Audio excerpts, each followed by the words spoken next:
Ке останеме ли без месо и без леп? Месната индустрија најавува дури 20% поскапување на месото и сувомеснатите производи, ако владата не ја продолжи мерката овие производи да се увезуваат без царина. Ако власта ја укине мерката што беше донесена како помош за компаниите, не само што месото ќе биде скапо, туку може воопшто да го нема, бидејќи индустријата најави затворање на компаниите. Доколку дојде до ваков потек, 500 семејства во еден регион ќе останат без работа. Ќе се затвораат компании.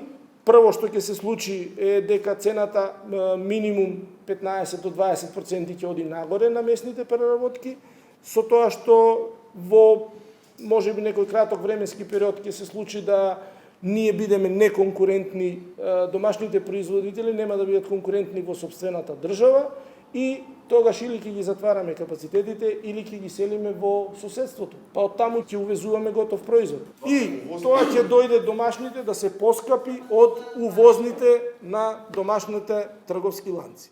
И не само без месо. Ако владата не забрани извоз за житни култури, ќе останеме и без леб, порача од мелничко-прехрамбената индустрија.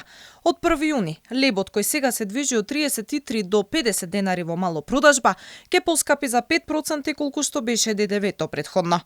За мелничарите, укинувањето на маржата не е добра мерка. И така би дал еден апел, пошто мерката за забрана за извоз траеше до 15 мај, значи за ние да не останеме и без домашното, нели, жито што го имаме, затоа што сите држави наоколу сега секој се снаоѓа да купи што може и што не.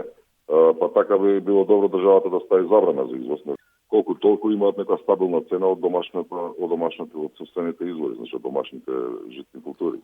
Вака лебот, значи сега тој се продава на тие цени како се продава, значи разликата е било само, нели, ако се укине мерката, само за големувањето за ДДВ-то, нели, што е разлика до 5%. Малишик порача дека владата би требало да размисли за други начини за помош на граѓаните додека се стабилизира овој светски кризен период, како исплаќање на субвенции во време на ковид кризата.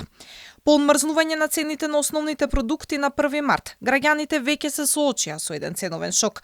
Тогаш имавме поскапување на речиси сите продукти, зашто беа воведени мерките 0% ДДВ и ограничување на трговската маржа на 5, односно на 10%.